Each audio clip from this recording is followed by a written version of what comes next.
Hi all, അസ്സാം വലൈക്കും. എല്ലാവർക്കും സുഖമല്ലേ? ഇന്ന് ഞാൻ വന്നേക്കുന്നത് ഉണക്കനെത്തോലി വെച്ചിട്ടുള്ളൊരു ഈസി ആയിട്ടുള്ളൊരു ചമ്മന്തിയുടെ റെസിപ്പി ആയിട്ടാണ് കേട്ടോ. അപ്പോൾ അതിലേക്ക് ആവശ്യമായിട്ടുള്ള ഇൻഗ്രീഡിയൻസ്: ഉണക്കനെത്തോലി, ഉണക്കമുളക്, വെളുത്തുള്ളി, ചെറിയൊരു കഷ്ണം ഇഞ്ചി വേണം, ഉപ്പ്, പിന്നെ കുഞ്ഞുള്ളി വേണം കേട്ടോ. അപ്പോൾ നമ്മുടെ വെളിച്ചെണ്ണ ചൂടായി കഴിയുമ്പം നമ്മൾ കഴുകി വൃത്തിയാക്കി ഉണക്കനെത്തോലി അതിലേക്ക് ആഡ് ചെയ്ത് ഒരു 1 മിനിറ്റ് കഴിയുമ്പോഴത്തേനും നമ്മൾ ബാക്കി ഇൻഗ്രീഡിയൻസും കൂടി അതിലേക്ക് ഇട്ട് കൊടുക്കുകയാണ് കേട്ടോ.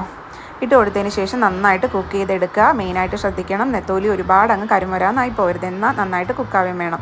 ഇതിന് ശേഷം ഇതൊന്ന് തണുത്തതിന് ശേഷം നമ്മൾ മിക്സിയിൽ ആദ്യമേ ഉണക്ക നെത്തോലി ഒഴികെയുള്ള ബാക്കിയുള്ള ഇൻഗ്രീഡിയൻസ് ഇട്ടൊന്ന് ക്രഷ് ചെയ്തെടുക്കുകയാണ്.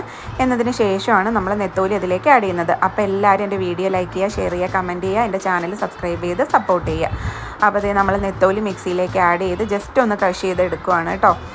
അപ്പോൾ അതേ ടേസ്റ്റി ആയിട്ടുള്ള ചമ്മന്തി നമുക്ക് റെഡി ആയിട്ടുണ്ട്. എല്ലാവരും ട്രൈ ചെയ്ത് നോക്കണം കേട്ടോ. അപ്പോൾ വീണ്ടും കാണാം.